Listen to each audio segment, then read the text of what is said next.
Hello, everyone, and welcome to Monday's episode of Media Matters. I am not Dave Davis. I'm Eddie Gibbs, and Dave is earning a well-deserved break in some sunnier clime somewhere in the Mediterranean. I won't go any further than that because I don't think he wants me to tell everyone where he is. But we hope you're having a great time, Dave, and best wishes to your family as you're enjoying this well-deserved time off. You really do graft it, and we've noticed our YouTube numbers are fallen off a cliff since you've been away. So David and I have decided to get together this morning and try and remedy that somewhat. So we're here with Media Matters, and I suppose, David, it's one of those days. It's summer. It doesn't feel like it where I am. It has the last 2 days. It's absolutely chucking it down outside now. I think you've still got some sun, you say, beaming in through your window there. It's a bit cooler, but the UK summer is one of those movable feasts. It does seem to make up its own mind day by day. So I'll not let the rain outside get my spirits down too much, because yesterday we had a game. I know you didn't go. I watched your video later on the evening. What were your thoughts on what you saw at Preston yesterday? Because that's obviously the ideal place to start. And we appreciate that some people may still not be ready to engage with some of the content we're going to discuss here today, and that's absolutely fine. We're here to just offer our take on what we've seen and try and get back to as much of a normality as we can. So we'll have the utmost respect to everyone for what you choose to do and how you choose to grieve the sad passing of Diogo Jota and his brother Andre Silva. So, David, yesterday at Preston, we saw quite a remarkable series of events. It was on ITV, so obviously there would have been quite a big audience for this. What were your initial impressions of what you saw both before, during, and after the game? We'll talk about the match separately, but let's initially focus on what we saw on the human side and the tributes that were paid to the brothers. Yeah, so I mean, the reason I was there, just for full transparency as well, is just to explain that as well, is because the press box was oversubscribed, which I think showed the huge interest in this as a story. I mean, usually for a pre-season friendly, I know Liverpool are a big club, but you wouldn't see a press box rammed out at a stadium the size of Preston's for a pre-season friendly. So that was a marker really of how big a story this is, and the fact that it goes far beyond just being about Liverpool. It's about wider football, isn't it? So that I wasn't able to get in, unfortunately, because it was packed out. But I think, like I said, it just shows the interest in that. And yeah, watching from afar then on TV and interesting. And I think the kind of what I was thinking all the way through it, and I kind of talked about this on my YouTube video, really is just the sheer class that I think Preston showed. I mean, they were handed such a tricky situation there, because obviously they just think that when they schedule this, it's just a run-of-the-mill pre-season friendly, good preparations for them. And in the end, it turns into the first step for Liverpool players and staff and fans to grieve Diogo Jota. And I thought every decision they made around it was just absolutely spot on. They got the tone perfect. They showed great support to Liverpool fans and staff and players as well. That move and rendition of "You'll Never Walk Alone" was just kind of spine tingling, wasn't it? And then the special program they produced, joining in with the Jota song on the 20th minute, just the kind of the graphics they showed as well, showing Diogo and his brother Andre as well. Just everything they did was absolutely spot on, really. And I think Liverpool have done extremely well in a very difficult situation since this has happened. But for another club who is not as kind of tightly connected to it, an outside observer almost, to get everything right as Preston did, that is not easy. And I think huge credit to the people behind the scenes at Preston for getting that right. Huge credit to the fans as well of Preston. I just thought you just saw class from top to bottom in the way that they dealt with that difficult situation yesterday. And then, yeah, hats off to them, really. And I guess thank you from everybody associated with Liverpool, really. Yeah, I think it's one of those where to get everything right. I mean, obviously there would have been some discussions about whether this game was going to take place or not. That would have happened earlier in the week. And I think Liverpool and Preston came out quite quickly and said that it would happen once the players returned to training. So I suppose some preparation's gone on within that time to make sure that they nailed it in the way you just described. I don't think there would have been a chance for a hiccup, but you have to feel that Preston perhaps and Liverpool discussed some of these things beforehand of what they were going to do, and Liverpool were in approval of absolutely everything that happened, and Preston pulled it off to an absolute T. And not just the club, I think their fans as well. I think it's very easy to bring tribalism into these things, you know what I mean? And for them, it's the excitement of seeing their players back. They had a couple of new signings in their ranks yesterday. They would have been quite excited to get their pre-season underway, and in the end, it turned into something like a vigil for the fallen. And it wasn't a church; it was a football stadium where people go to enjoy themselves and have fun, and their fans to show up and treat that with the dignity and the class that they did. I think that has to, and we know that we've had Preston guys on the podcast before, and they're excellent guys. They really do put their heart and soul into their club. They have the feeling, I know they're a championship club, but they almost have the feeling of a family values club, and they do. And I think there was no better place for Liverpool to have gone and commemorated their return to the football field yesterday. And I just echo your sentiments there that I thought Preston were absolutely class. And there was a few moments where you well up. I don't know about you, but I still welled up a couple of times when the captain went over with that wreath where he walked out with "You'll Never Walk Alone" play and walked right through. And it wasn't just, he didn't just put it down. He didn't just put it down and turn around. He stood there, arms behind his back, and it was almost like, someone said to me, it was almost like playing the last post, the last night of the proms or something like that, where or Remembrance Sunday or something like that, you know what I mean, where the ultimate respect is shown. And I think that he absolutely nailed that yesterday. And then the players, obviously Liverpool players and Preston players, came out towards the end of "You'll Never Walk Alone." And I think if we turn our attention to the Liverpool players in particular, for them to have walked out to that, and we remember how we feel now. We didn't know Diogo Jota personally, you know what I mean? We feel we did because we went through the highs and lows of his Liverpool career with him. But those guys did know him. They were his friends. They were his colleagues, you know what I mean? And players are used to almost the sliding scale of football where players come and go all the time. You know what I mean? You expect that when you get into professional football. But this isn't about come and go. This is just go. And it's such a raw and stark go. You know what I mean? He's gone and he's gone, and that's it. That's the end. You know what I mean? It's not like you can be in WhatsApp groups together and stuff like that. So for those players to come out and perform the way they did, and I think there was that moment where you maybe remember it, where it was early on in the game where I think Dominic Szoboszlai appealed for a corner. It wasn't a corner, but he still put his hand up and he appealed for one. That made me feel, okay, we're back. We're back. You know what I mean? All the singing's going on, but the football continues, and the Liverpool players know that the football continues. And I think throughout the 90 minutes, both sets of teams, because Liverpool played two teams, obviously, in the different halves, it was all about the football. But then that moment at the end where the players came and they stood and they remembered with the fans and that dividing line of the goal in between to the stand, I think that showed us that this is something that where the club, the fans, the players, the manager, Preston were unified in grief, and football as a whole really is unified in grief when we saw all the messages that came through. Yeah, that was incredibly moving at the end, wasn't it? The fact that it was just on, and everybody, I don't know, it's just kind of, because football fans, you kind of limited in the way you can express yourself, and a lot of the way is, because you've got to act as a collective, and the only way they could find to do that, to show that, to support, to basically say, because the message was there within that song was, we are with you through this. We are going to support you. We feel this too, and we know you're hurting, and that you've given everything to us. So we're going to just do what we can to give you something back in your time of need. And I think that was the message sent by that. It was just a perfect moment, and I really think it's great to see that the players understood what that was as well, and that they could really feel that. So yeah, it was an incredibly emotional moment, really, and yeah, there's going to be a few of those over the course of the season. The first Anfield game, the first Premier League game, the first Champions League, all these, kind of milestones that are coming up. They're all going to be firsts without Diogo Jota there. And I think yesterday's was a really important one and a tricky one. But I think everybody involved handled it in the best way possible, because, it's so easy to forget that Diogo Jota would have played in that game. He would have been there. So it's just crazy to think that, really. But that he wasn't there, and we took that first step forward, I think is a positive, really. And I think it says an awful lot about the players that they were able to do that. But they'll need that support to continue over the coming months, that's for sure.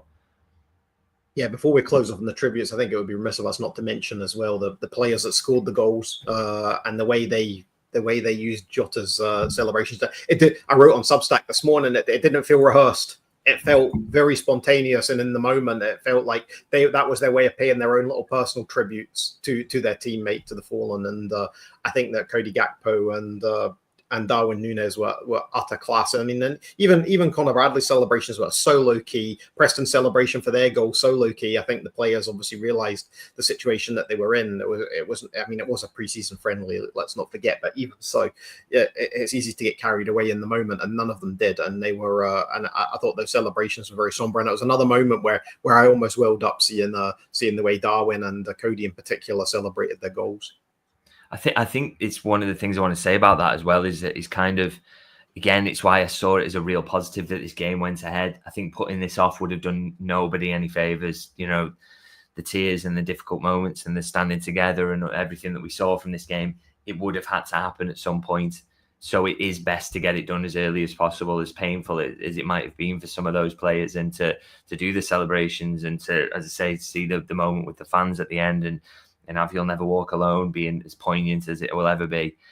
So I am really pleased that they went ahead with it, and it went as well as it possibly could. Really, I think it's a positive, because you do, will never be forgotten, Diogo Jota and what has happened, but you do in your life, and everybody who knows this, who has lost someone, which is basically all of us, you do have to start taking steps forward and getting back to whatever normal looks like now. And I think this game is an important step towards that. Yeah. We'll move on and we'll talk about the game a little bit now. And I noticed in your video, you joined the chorus of enthusiasm, shall we say, for Rio and Gamoa. It was, and the commentator as well, Stephen Warnock, at times was raving about him. Now, I have seen some stuff come out since the game, mainly on social media. Some fans saying that, well, why do we need a left back? Why do we need a left winger when we've got him? He's perfect. Just put him in. It doesn't really work like that, does it? No, I wouldn't like to see a 16-year-old have that much pressure put on his shoulders, because as exciting as he is, and he is very exciting, and Liverpool have got big faith in him, and I do think there's a few appearances on the table for him this season. You don't want to be asking him to make 30 or 40. That is just not fair expectations to put on a 16-year-old. But I think, to push back on that as well, I think there's justification in the excitement around him.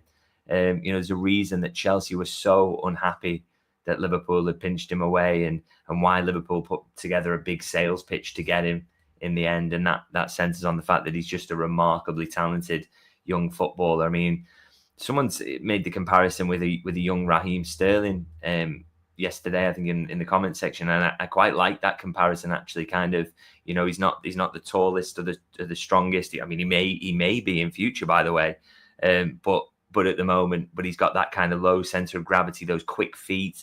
Raheem Sterling became a very different player under Pep Guardiola in the end, but his original kind of iteration when he came to at Liverpool was a little like this, was running at his fullback, dribbling, go inside, outside.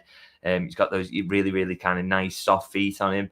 I liked that comparison. And again, he was another one who came through at a very young age and was able to impact the first team. So, you hope Gamoa can do similar things. But he was, fact is, that's his kind of second first team appearance we've seen him in now, and he was very, very impressive again. Played a key role in the opening goal, and just kind of terrorised his fullback for 45 minutes. So really, really enjoyable performance. And as much as we want to be careful about hyping young talents, I think if Liverpool are willing to throw him in, we've got to be open to talking about him. And he was just very, very good, wasn't he? He was one of the standout players, I thought. Yeah, another one that I thought had a good game was Trey Naoni as well. It was he obviously the last time he played was in the Plymouth game. That was the last time we saw him, which was a day for us all to forget. But I remember back to last preseason, and he was the one we were all excited about. And I don't think it's wrong for us to still be excited about him. He's got that turn of pace.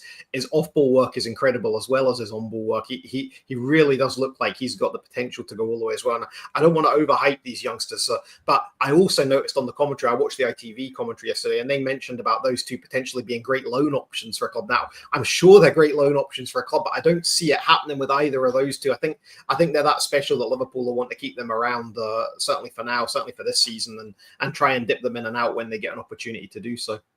Yeah, I'd be very surprised if either was loaned out, to be honest, because I think with Trey Naoni, again, kind of showed in that game that he's more than capable of getting League Cup minutes and FA Cup minutes. And if Liverpool go on a run in either competition, there's a few starts from there. And also, maybe he hasn't actually made his Premier League debut yet, which kind of is surprising, I guess. But so there's, maybe chances as a substitute there to come in, and it's clear. I think I expect Wataru Endo is going to stick around this season. I think he will pick up some decent minutes as he did in the end last season. But I think he's not seen as a long-term option, whereas Nyoni definitely is. So it's going to be interesting.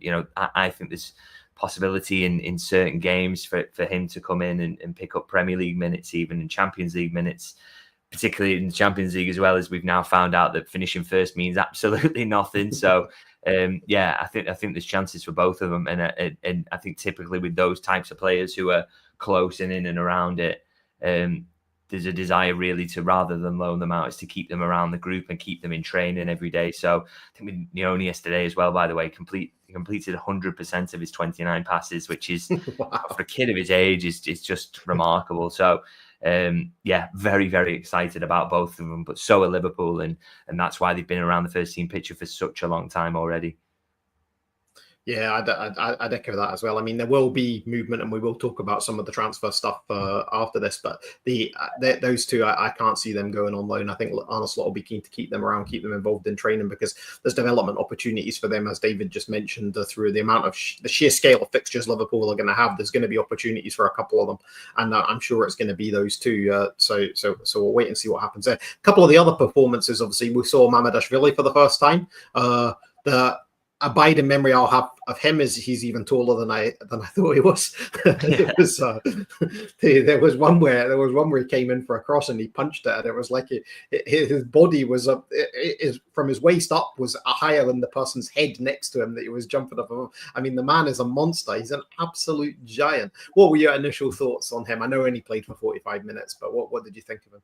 Yeah, he didn't get to do much, did he, in the end, unfortunately? I say unfortunately, I mean, that means Liverpool were playing pretty well in that first 45 minutes, but they conceded more shots in the second half. First 45, I think Mamardashvili was just kind of really a bit of a spectator, really, wasn't he? But, important for him to get his debut. And as you say, he looks absolutely massive.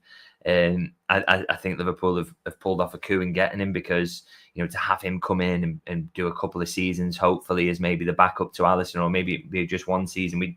We'll see what happens with Alisson in his future. But to have that, and then you think in a couple of years' time that he will be ready to kind of be the first choice, and he looks like he's got all the qualities to do that. We didn't necessarily see those yesterday, but yeah, good to. Yeah, I think on paper a really smart signing, and good to see him make his debut. So I think, and I wanted to actually touch on Freddie Woodman as well, actually, who I thought made some really impressive stops in that second half and actually showed a bit of quality with the ball at his feet. I think the goalkeeping department is an area you might have worried about this summer. It's been big changes there. You lose Kelleher, you send Jaros out on loan, and you say, last season they were very important, weren't they, those players? I mean, Jaros comes in a Premier League game and does well. Kelleher absolutely massive in Alisson's injuries. So it was very important that Liverpool retained the strength and depth there. And I think the early signs are that they've definitely done that, because you'd have no qualms about Mamardashvili coming in on the strength of his Valencia performances. And I thought, Freddie Woodman played at a high level for the last 3 seasons as well. And he's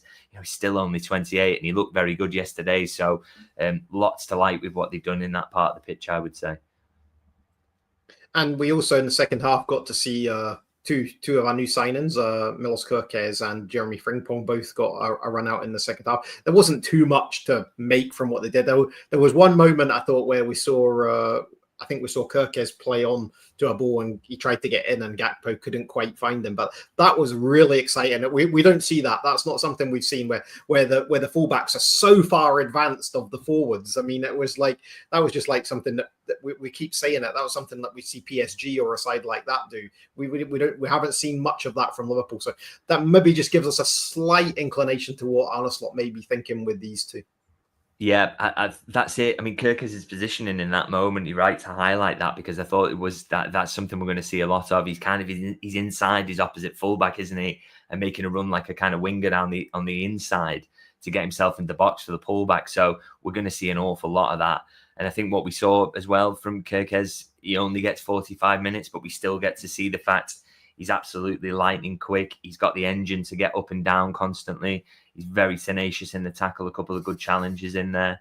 And he also tried to head the ball on the ground with a tackle, which was, so he's obviously got the kind of the character and the mentality that you want as well. So yeah, loads to like in just 45 minutes from him. I think he's going to be, he's a signing that I think just instantly improves the starting 11, which is, what you want to do when you're trying to move on from winning a title. You want to make the team even better. So, he is going to be absolutely massive for Liverpool this season. I don't doubt it for a second. And he's going to get better and better as well, because he's still only very young. Now, before we move on to talk about the transfers and I think things that most people want an update on, we need to talk about some of the absentees yesterday, because there were a few. Without being too speculative, we don't want to say why these guys weren't playing, because they'll have their reasons. You know what I mean? They're going through a massive grief situation. There'll also be guys that have come back at different times that maybe haven't had the same amount of first week training as some of the others. So there'll be all sorts of reasons. And as I say, we don't want to speculate. I just wonder if you have heard about any injuries in the squad, the likes of Florian Wirtz, Virgil van Dijk, Alexis McAllister, Alisson Becker, Luis Diaz and Ibrahima Konate. We didn't see any of them yesterday. They weren't even on the bench. So do you know anything about any of those individuals? I know some stuff has broke about what Florian Wirtz was doing. He was training at the AXA yesterday while that game was going ahead. So I did see something about that this morning. But have we any injury concerns? I mean, McAllister's the one that obviously springs to most people's minds. He didn't play towards the end of last season, and he didn't represent his country over the summer. Do we think he's back fit, or is it a case of him maybe out for a little bit longer? Well, the messaging for Liverpool was that it's just kind of, we're in the period of pre-season where people will miss friendlies. They're just managing everybody's load. Obviously, the start of pre-season was slightly disrupted with everything that's gone on. So, and we know that they are generally cautious. We've seen this quite a lot, actually, in pre-season. We saw it last summer as well, is the players just missing the odd friendly for unspecified reasons, really. They're doing a lot of kind of load in training, and they've got to be careful about how they manage that. And if anybody, you want to look after them and you don't think it's worth taking the risk of, involving them in a friendly, then they won't do it. So no big concerns there as far as we're aware. I did see, again, just going into speculation here, so please don't take this as me saying this is the case, but I did see some speculation around a potential Alisson injury, and I wonder whether there's maybe something there. Let's just keep an eye on that one, whether he goes on tour or not. I might be completely wrong on that. Like I say, that's not something I'd hang my hat on and write. But just with a couple of things I'd seen, let's see what happens with that. But but hopefully not. Hopefully he's just part of that group and the managing is low. But we'll see in terms of that. As far as we're aware at this moment, nothing to be hugely concerned about. But it was a shame not to see Wirtz in particular, wasn't it? Really, I was very much looking forward to seeing both him as a player, but also where he's going to be used as well. But not too long till the tour games. Yeah, I thought we might have seen him as a false nine yesterday. That's what I was actually looking forward to all morning. And then obviously the news drops that he's not even in the squad. So we'll have to wait a couple of weeks until they go to Asia now for that. And then I think that after the Asian tour, we're going to see this game at Anfield. Is it two games back to back at Anfield against Athletic Club? Is that what we're expecting before the season starts? Okay, so we'll go from talking about. I'm looking forward. Sorry. Oh, sorry. Just it slowed down a bit. I was just saying, I'm really looking forward to that game. But I also, if people in the comments want to let me know, do I do 2 videos on that day, or do I just do the one wrapping up the 2 games? I'd like to hear people's thoughts on that one, because I've got no idea how to approach that one. So yeah, any suggestions on that are welcome. Well, I can say, as far as Anfield Index is concerned, without speaking to any single individual that's involved in content, there will only be one. Okay, so we'll move on and talk about transfers, because that's obviously the thing that most people want to speak about. And obviously the news is ramping up again, obviously after a quiet time over the past 10 days or so without transfers. But it is something people want to hear about, and it's something people want us to speak about. So we will do that without further ado. Now, I put on the caption here, lots of moving parts, and there are, because it's so hard to get a handle on what's going on. But we're going to hope David can shed some light on what may or may not be happening, even if it is founded in of a speculative nature at this stage, because obviously Liverpool won't have been as open, I suppose, to telling David or anyone else much of anything about transfers over the past little while. So we have to have that context around all of this, because normally a lot of the sources that David would speak to, that I speak to, anyone involved in in football content which speaks about transfers, it's very hard to get information when information is not forthcoming, and you are reliant on that information to be able to share it. So that's just something we should keep in mind as we discuss this. But things are starting to come out, David, and the first thing is Ibrahima Konate. Obviously, there's a lot of noise surrounding Ibrahima Konate and Real Madrid and free transfer, and a lot of the stuff that we heard all last summer about Trent Alexander-Arnold, and then obviously that stepped up with an inevitable conclusion that he did end up leaving the club, not quite for free, but pretty much for free. So should we now be concerned about Ibrahima Konate? There's talks that he's refused another contract from Liverpool, which I believe may be the second or third refusal of an offer, and the shall we say, the mood music isn't looking good as far as Konate is concerned. But equally, we saw yesterday that Liverpool were playing fullbacks as centre-halves in a friendly with Stevenson in the first half and Robertson in the second half. They've sold Jarrell Quansah. There's no news on Mark Gay new yet that we're aware of. So where are we with Liverpool centre-halves, and where are we in particular with Ibrahima Konate? Yeah, so with Konate at the moment, the sounds coming from his camp are still very much, all this talk about that he's lining up a Real Madrid move, and this rejecting the contracts is all a front because he just wants to join Real Madrid in the end. Like I say, the sounds we're hearing from his camp are very much that is not the case, and that in an ideal world, these contract negotiations will come to an end with him extending his stay at Liverpool. So, and I think that the fact that they're being so vociferous in that as well, that stance, makes me think that there's some truth to that they do want to sign with Liverpool. It's not just about kind of stringing them along until you can get a contract from Real Madrid. So we see how that goes. And I think the fact that, even you can even take some encouragement from the fact that contract offers are being rejected, because that means contract offers are being made. That talks are still ongoing, and Liverpool, again, they point to the fact that, look, we signed up Salah and Van Dijk very late in the season. These things can drag on. It can happen. It's fine. We're relaxed about it. So, you can kind of, I suppose it depends whether you're a kind of glass half empty or a glass half full person. But I think with this one, still of the belief that the talks are ongoing, and there is hope on both sides that a resolution will be reached. But we see with Trent, we see with Virgil van Dijk, there's different ways that this can pan out. But one thing I would counter, and I know people are saying this a lot, is, okay, well, if he's not going to sign or whatever, just sell him. But the players also got to be willing to go. There's got to be suitors out there who are willing to pay a price at this point that Liverpool think is acceptable. And for me, I think it would be, even if you can't get there in terms of the money, you can't make it right to get him to sign a new contract, I still think it would be foolish to sell him at this point. I think the aim has surely got to be to make Liverpool a title-winning team again next season. And the way you do that is not by selling the centre-half who played 30-odd games last season. He's just too important to do that. Liverpool will make money in the transfer market elsewhere. I don't think they're so desperate that you need to flog Konate. Absolutely need to get rid of him this summer, even if he won't sign that new contract. I think that would be a foolish decision is my view on it, really. I think it's much better to keep hold of him, and even if you can't get a resolution there, you've got a team there that can win the title next season. That far outstrips everything for me.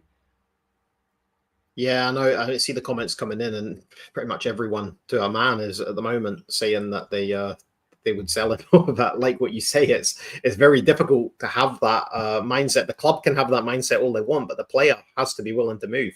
And if those offers aren't coming in for the player, then, and I mean, the way it works, to my understanding, certainly with Real Madrid, is they'll have put this groundwork in over the last sort of 6 months. They'll have been looking at whose contracts are ending for next summer, and they'll have had a word and says, look, don't accept any moves to sale. We're coming in next summer. It's going to be a free.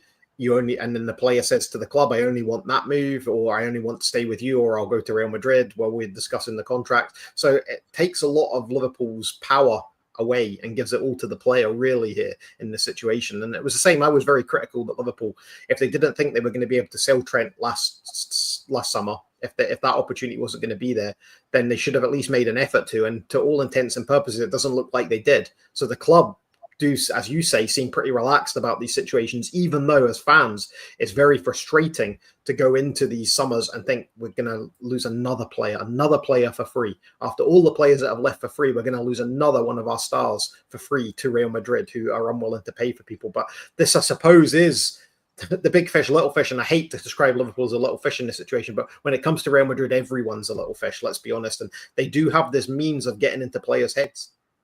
I think people, we get too focused on it as well, though, in terms of, you've got to get a fee for certain players. Like I say, the club, they're not as fixated on it, I think, as some people believe. They sell well generally when they're in, when they are capable of doing so. And if you do that, then sometimes you allow yourself and you leave yourself the room to make decisions like eating the fact that you might lose a player who's important on a free transfer. So, getting what they got for Jarell Quansah, getting what they're probably likely to get for Harvey Elliott this summer. Quivine Kelleher, they got a decent fee there for someone who's in the last year of his deal. They're not doing too badly in terms of generating money. And basically all they're trying to do really is kind of, it's not necessarily, oh God, we've got to cash in on this guy, we're going to lose him for free. It's like, more the thinking is really, how big of a window can we give ourselves to win major trophies? How long can we keep the team together that's capable of winning major trophies? Because the longer that you do that, the more likely it is that it falls for you on certain seasons or whatever. Maybe it falls for you in back-to-back seasons. So they're more thinking about that than necessarily the cashing in, because they know, for a team that is good, for a team that buys well, for a team that brings quality prospects through the academy, they're going to make enough money in the transfer market to cover off a lot of their business anyway. They've not got a huge net spend in recent years. So sometimes you are just going to have to accept that the player goes on a free. But that, like I say, they are way more relaxed about that than I think a lot of people are, because they know they make the money in other ways. They know that they'll make the money through a Quansah sale, or a sale of any player this summer, or any of the recent sales.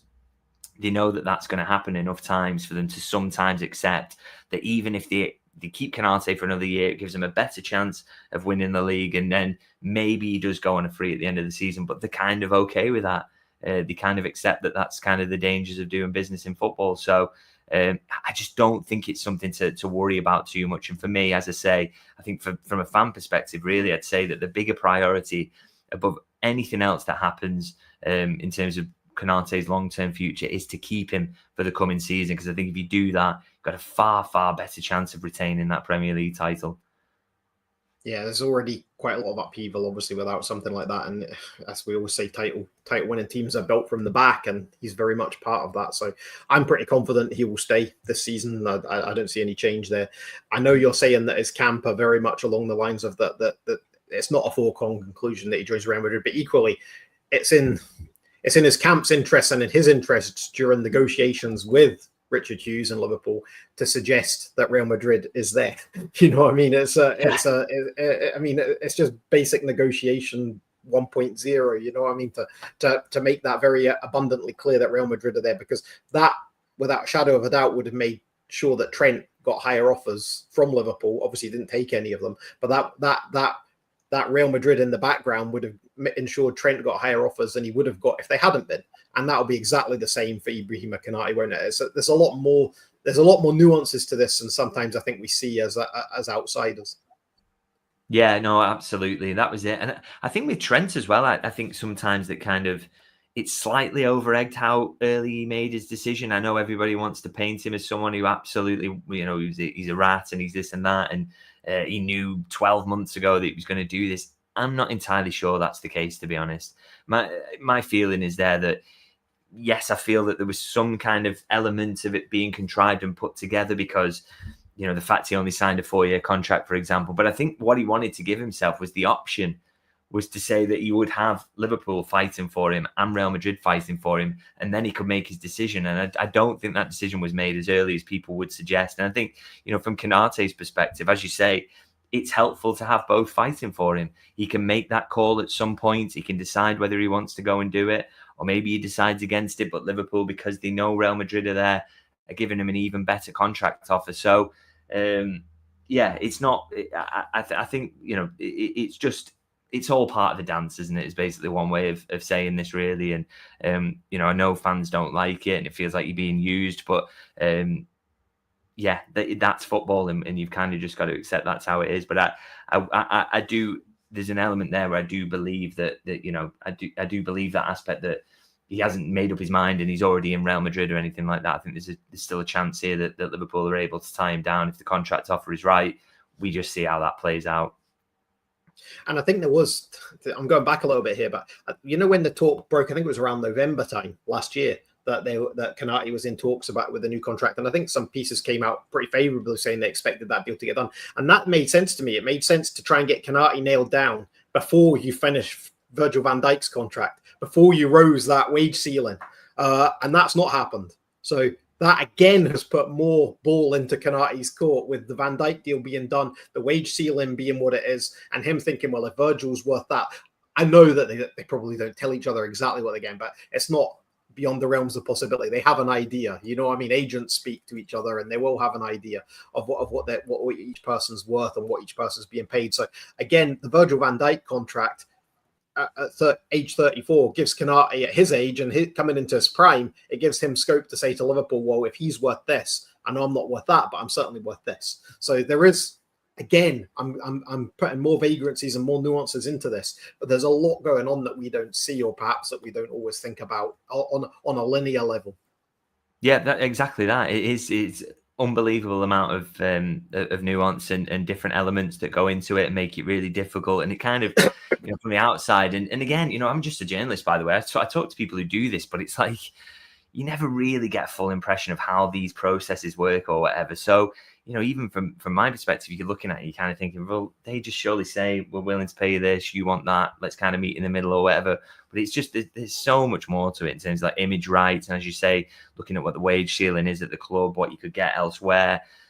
All these aspects kind of come together really and make this a kind of difficult and drawn out process. But like I say, I wouldn't kind of predict with any confidence really which way this one's going to go. It's a really tricky one, but you'd like to say Liverpool's still saying that talks are ongoing. Konate's camp still saying that there is an aspect that they want to stay. So, I've got every reason to kind of believe that we'll just see whether they can make it work or not. But either way, got to keep him for this season because I think he's too important to lose. Yep, I agree. Let's move on and rattle through some of these other transfer rumours doing the rounds in. So we've got the Konate one done. Before we go into incomings, let's look at potential outgoings, because obviously we saw Kostas Tsimikas play at left back yesterday in the first half. We saw Milos Kerkez come on in the second half. And then we saw Andy Robertson play at centre half. So there's definitely a case of 3 into 2 don't go here. And I think Tsimikas put some posts on social media yesterday saying that his next season at Liverpool is now underway. I don't know how cryptic that was, but it's something's going to have to give here, David, at some point during the next couple of weeks, possibly even before the tour to Asia gets underway. Can you see all 3 of them heading on that tour? Can you see something happening in the next few days? Oh, I could easily see all 3 of them ending up on the tour because, you're so reliant on other clubs to come in to make a transfer happen. So, and at the moment, that's not happening. So, you could definitely see all 3 going on the tour. But as you say, there's got to be a resolution there. They're not going to want to go into the season with 3 left backs, and ideally not going to want to go into the season playing Andy Robertson at centre half either. So, yeah, it's a fascinating one. I mean, I would have said going into the summer that Kostas Tsimikas looked nailed on to leave, but the more you see from him on social media, the more you kind of speak to people around him, it looks like there's still a chance he could stay. I mean, as someone quite close to his camp at the start of the summer, where things were up to with him and expecting to hear that, yeah, we'll kind of look at what's out there, but got the answer of kind of it's too early to say at the moment, and then everything happened with Andy Robertson and the stories that came out there, and you were like, well, that'll be why then. So, I still think this is really difficult to call. Again, nobody around Robertson's camp is saying that he's absolutely nailed on to stay, even though the Atletico Madrid one doesn't look like it's going to come off. So maybe there are going to be other clubs in for him, and he's maybe keen. He's had that offer, so now he's keen to go and play more regularly because clearly Kerkez is going to be first choice. So again, that's a really difficult one to call in terms of which way that one's going to play out. And I would probably, if I was going to lean either way, would maybe lean towards maybe Robertson being the one of the 2 who goes at the moment. But, don't rule anything out just yet, because the transfer market, I think you're a fool if you try and predict things in this. And there's, there will be interest in both players. It's just whoever it gets firmed up in first and then is willing to accept that move. So, but yeah, I'd be amazed if Liverpool start the season with 3 left backs there. That's for sure. Yeah, I can't see that. I'm the same as you. I after the Robertson talk sort of materialized, obviously Atletico Madrid went in a different direction. Now we don't know if that's because Robertson said, "I'm not going to bother, lads," or if he said, or his thinking was, I'm going to stay at Liverpool, they'll sell Costa Tsimikas. My understanding of Andy Robertson and the way he is as a person, certainly the fighter, the sort of dogged nature of the player, there is not a cat in hell's chance I can see him staying around to be second choice. You know what I mean? It's like maybe there's even a promise to him. Look, Andy, you stay, you can be first choice, and we'll bring Kirkus in gradually. But I don't know. I honestly don't know. I'm the same as you. It's a very complex situation, and I think if Robertson had left, if he had gone to taking the Atletico Madrid move when it was there, let's assume it was there, then I think that would have probably made Arne Slot and Liverpool's life a bit easier as well. So it's one of those that's going to, I mean, we're going to see very quickly what happens here. I don't think it's going to drag on to the end of the window. I really don't. But something's going to have to give at some point, and it seems more and more that Tsimikas is inclined to stay. He's had so many things that have come out. What was he said? Being at Liverpool's like being on Broadway.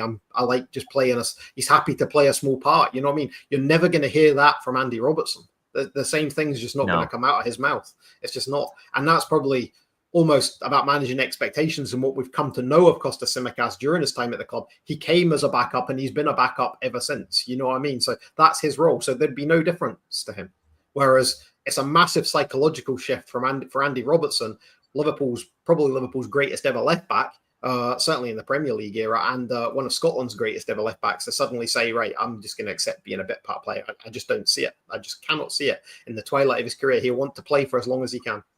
The very fact that Atletico Madrid interest got as advanced as it did shows you that he's having a look what's out there, and he does want to move to kind of go and play more regularly. So we just now, the key now is who else is in for him then, who else wants to take him and will play him and offer him that regular football. We just have to kind of wait and see with that. But yeah, that story's not done yet in terms of what happens with him. So, but it's just a case of, clubs have got to firm up that interest. They've got to give an offer to Liverpool that they are willing to accept, and that hasn't happened yet. So we wait and see.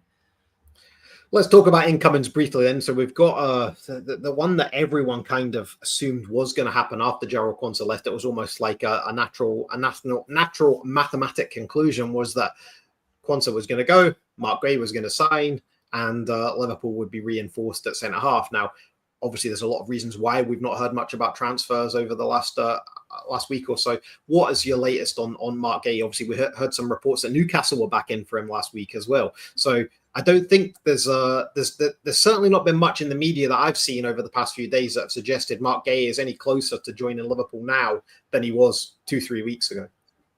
No, exactly that. I mean, I kind of asked a question a while ago. I've been doing too much talking about transfers with people at Liverpool at the moment because of everything that's going on. But and I know this information is still good. And as far as I was aware, about around a week ago when I last asked about this, there was kind of no talks with Crystal Palace around Gay. I think all the talks have been kind of on the player side and maybe convincing him around a move and seeing whether he'd be open to it.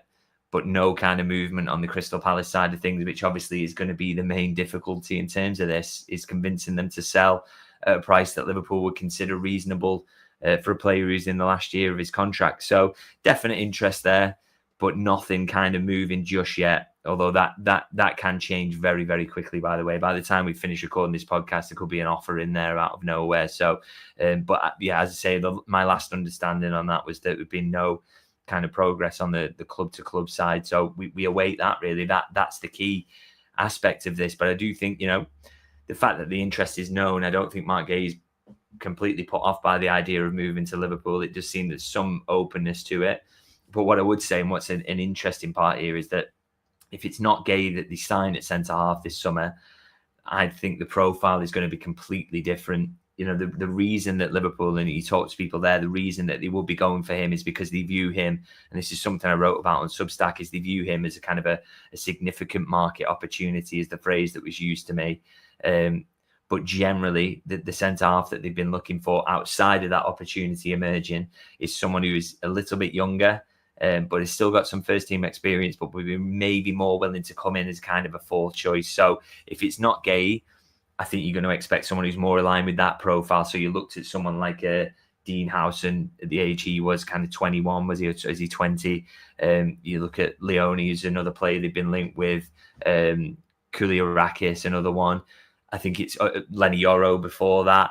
it's going to be someone who's more in that kind of age range that they go for if it's not Gay. I think that's the one kind of certainty. But we don't know how it's going to play out on the Gay front at the moment. So we wait and see on that one. And do you think there's anything in the fact that, I know we keep talking about the tour, do you think there's anything pressing in terms of Liverpool's time that we've just seen them play a friendly with two fullbacks playing centre half? Obviously, we do have Konate to come back, so there will be three for the tour in Gomez, Van Dijk, and Konate, with Endo as an option, I suppose, as a break glass option if you needed it. But or the fullbacks, obviously, they could do it again. But do you feel that getting to this stage of the season where the planning is beginning, obviously, for the Premier League season, which isn't too far away, the Liverpool really need to be taking another centre back on that tour and trying to embed him into the Liverpool system, into Liverpool's playing style? I don't think they're going to be too worried, because ultimately whoever's going to come in is probably going to be that kind of third, fourth choice. Third if it's Gay, fourth if it's kind of someone who's a little bit lower down the pecking up, someone who's a little bit younger and a bit more raw. So, it's not like you're thinking, oh God, we've got to get this person ready for the start of the Premier League season. I mean, there's a reason that Kirkes was brought in so early, because the likelihood is he's going to start the first Premier League game of the season. It'd be a big surprise if he doesn't. Similar with Wirtz as well. But this kind of third or fourth choice centre half, there's not a rush. So the idea is with Liverpool, they don't want to make silly decisions. They don't want to be rushed into a deal. They don't want to overpay for Mark Gay if it does end up being him. So I think they're pretty relaxed about that aspect, because it's not someone who's guaranteed to go into the starting 11. But they'll always want to get it wrapped up as quickly as they can. But they also realise that it's not the most important thing in the world.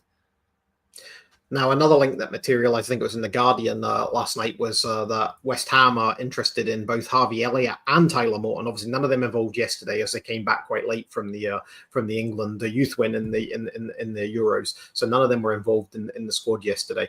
Is this something that you've heard anything about, the two lads linked with West Ham?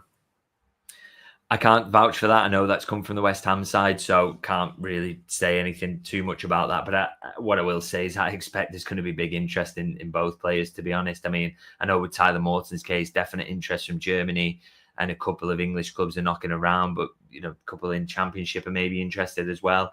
And with Harvey, I know Brighton definitely there, and Newcastle's a name I've heard as well, but I can't vouch for West Ham.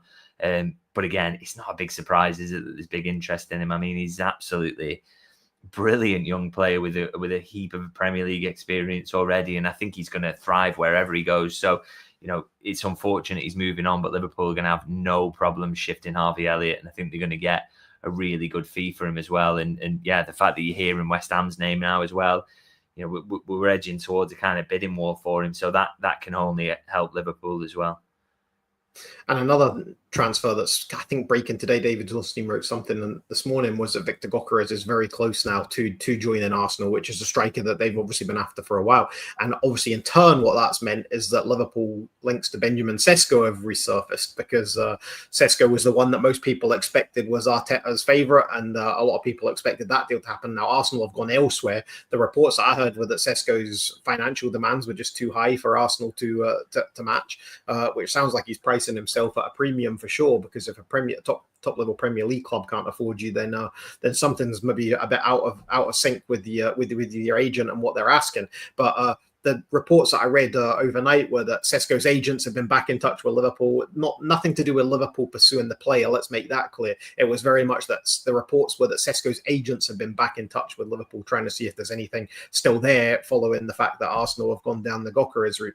Sesko's another one to me that feels almost a level below Ekitike. He's very raw, very much a developmental striker. Doesn't seem to tick the boxes that I think Liverpool need to be ticking when it comes to getting a striker. Because in all honesty, I know people say that the Darwin Nunez stuff has run its course, but if you were asking me to pick who Liverpool want up front between Sesko and Nunez this season, I'd go for Nunez. Now, I know that's not a take that most people will agree with, because most people want the shiny new thing, and Sesko perhaps is that for some people, but I don't see it. And you can correct me if I'm wrong here, but I just don't think he's the sort of player that I think it'd be wrong to say Liverpool won't watch him, because, of course, as you say so often on this podcast, Liverpool will be watching all of the top young players from the top leagues. It's wrong to say they wouldn't be. But I don't think that this lad, Sesko, ticks the boxes that Liverpool will be after, certainly not this summer. Yeah, I agree with that. I mean, no one at Liverpool's kind of played him down to me in a huge way that makes me think, oh, he's nowhere near the agenda, because, as you say, they will be watching him. But whenever I've seen him, there just is that rawness to his game, and it kind of, if you're selling Nunez to get someone who's a little bit closer to the finished product, then you just, you're going to be disappointed there. I think you're kind of out the frying pan into the fire there. So I just don't, I struggle to see him being someone that gets pursued this summer personally. Maybe we get a big surprise, but I really struggle to see that really. I think if Liverpool do sign a centre forward, and obviously Nunez leaving is a big part of this, by the way, then I think it's going to be someone who's a little close to the finished product, and maybe Ekitike is that. Obviously, Alexander Isak is still slightly on the agenda until Newcastle firmly say no on that front. So we wait and see on that one. That's that's an interesting one that's still going on in the background. I mean, I feel like when they get back in preseason training now, you're going to get a bit more of a firm answer on where they're up to with Isak, whether that is a distinct possibility or not. So we'll kind of see with that one. But it's that's an interesting one. But I'd be surprised personally if it was Seshko. Maybe even less surprised if it was Isak, but yeah, fingers crossed on that one. I like the optimism. Let's take it to the comment on the screen then, because you've teed that one up. David, is there a world where Nunez stays? You were pretty much the first journalist that I can remember, and this was even around the January window, that were pretty adamant on the fact that Darwin Nunez would leave the club this summer. Obviously, he played yesterday, he scored yesterday, he's back in training with Liverpool. We know there was some talk with Napoli, then there was some talk that those provisional discussions had fallen short and that he wasn't going to be making that move anymore. And now all of a sudden Saudi rumours have begun again in terms of both Darwin Nunez and Luis Diaz, because it seems that there is a bit of a symmetry to those two in terms of the fact that European clubs rightfully are interested in them. But top European Champions League clubs are interested in them. They're both very good players. They're both at premium fees at good ages that European clubs would be interested in them. But there is this lingering Saudi interest that I'm pretty sure suits Liverpool best, even if it doesn't suit the players best, because it would mean, well, it's wrong to say it wouldn't suit the players best because it'll mean they get paid a lot more money as well. But equally, in terms of their career and in terms of what their ambitions may be, it probably doesn't tick all the boxes. So let's ask you outright, where do you think we are just now with Darwin Nunez and Luis Diaz? Yeah, in terms of whether it can see a world where Nunez says, I mean, always that everything's on the table in football and you can't make a player go if all the kind of ingredients aren't there, which is that someone offers you the right amount of money and the player wants to go. So you can never, ever take anything off the table. But I will say I'd be surprised if he's still here come the start of the season, because the fact is, the player wants to leave to go and play more frequently, and he knows that he isn't trusted by this manager to do that. So he wants to leave. Liverpool are happy to let him go. It's just about the other aspect there, which is someone offering them enough money to want to strike a deal. Now, I think to talk about the parallels with Diaz, which I think are absolutely there. I think what we are definitely seeing from both players is that Saudi is definitely not their first choice. They don't want to go there if they can kind of avoid it, but both are leaving it on the table if a European move doesn't come off for them. So I think what we might see is them drag a bit later into the window. So if Bayern can't put up the money, if Barcelona can't, I mean, Barcelona almost certainly can't for Diaz, then, maybe towards the end, he will consider that Saudi move. And I think similarly with Nunez, if this Napoli thing can't work out and it's completely off the table, if, Atletico Madrid don't firm up their kind of vague interest that they've got in him, then maybe he will consider moving to Al Hilal. But it's, I think that feels kind of certainly likely with Nunez that he would maybe be open to that Saudi move, because we know he was quite open to it in January. So that feels like a possibility for him. And with Diaz, I think he's quite clearly just kind of saying to Al Nassr, just wait, let me see what's out there, and then he'll make his decision. So we kind of have to wait with those ones really to see that. But as I say, I think I'll be quite surprised if Nunez is here at the end of the window. Diaz, I wouldn't be totally stunned. But again, just big possibility for him to leave. So again, it's all contingent on those interested clubs to come with a fee that Liverpool would accept. And as of yet, that hasn't happened. Now, we've got a few minutes left, so let's just segue from those exits, so from those potential exits of those two, into some of the players that have been linked to Liverpool, perhaps more spuriously, shall we say, than the likes of Mark Gay.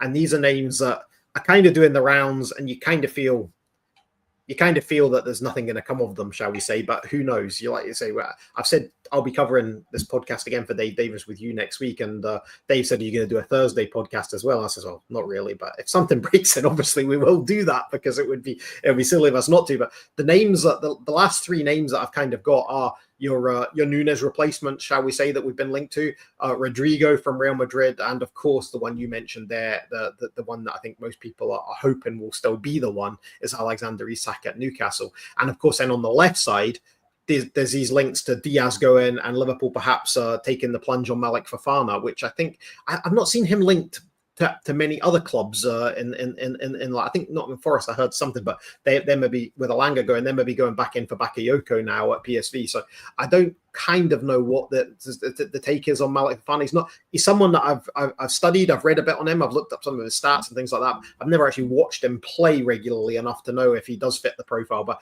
the people that do watch a lot of football, they say that this lad is absolutely the one that you want to be trying to get in on your left wing, and he would be one that would accept, obviously, being a squad player initially with the hope of developing into a starter. So it's not going to knock Gakpo's nose out of joint too much if you were to sign Malik Fofana.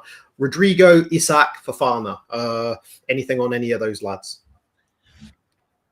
Yeah, so with Isak, like I say, I mentioned this earlier, but you're kind of still in the same situation, just waiting for something firm to kind of happen there in terms of, I just think it's going to get pulled off the table at some point, or the signal will be given that Newcastle are open to it. Yeah.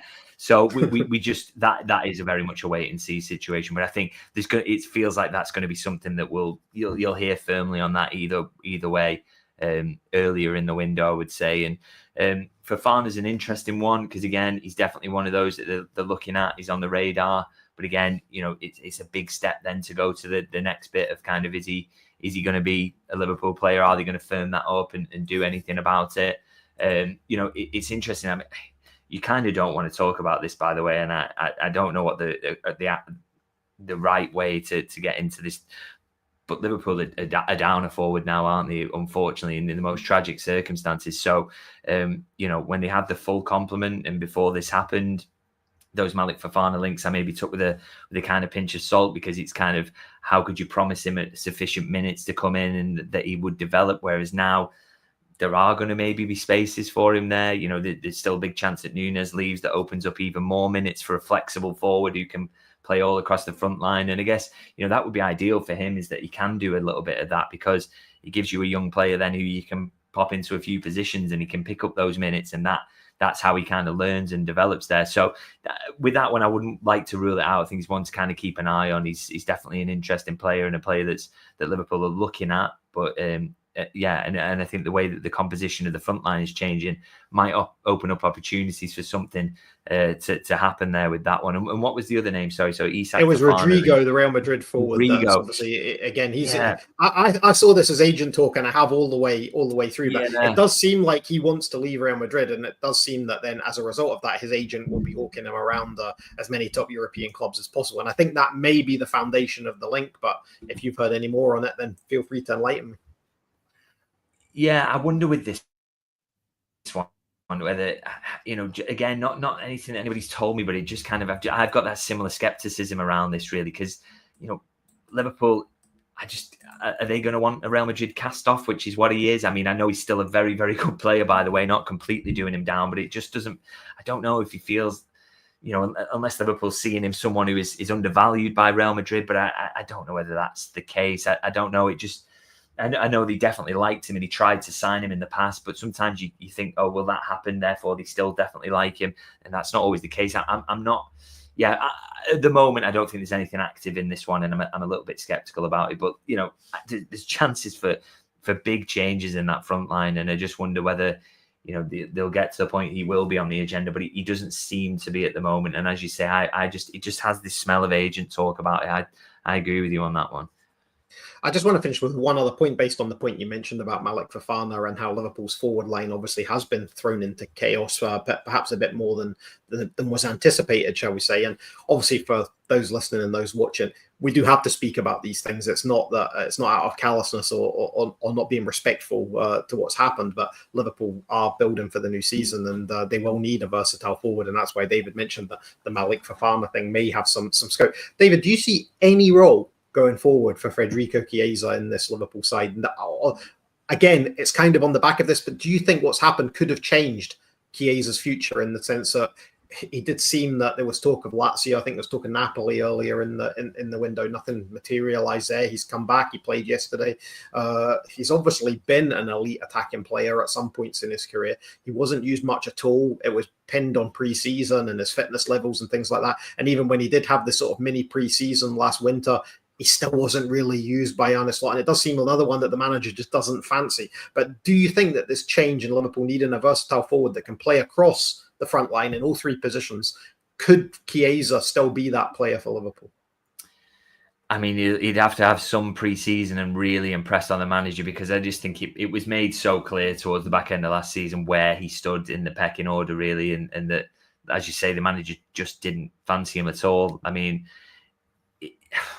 have you ever seen a player turn it around in that circumstances when they're so clearly unfancied? I really struggled to see it, and I thought he was bright at Preston, by the way. And I think, you know, and he is that versatile forward, and they've suffered that loss, which they've got to account for in some way. So, you know, it kind of bizarrely kind of moves him up the pecking order, I suppose. But the expectation going into this summer was that there was going to be big interest in him from Italian clubs. That is there, although albeit no one's kind of made anything concrete yet, but there is interest in him there.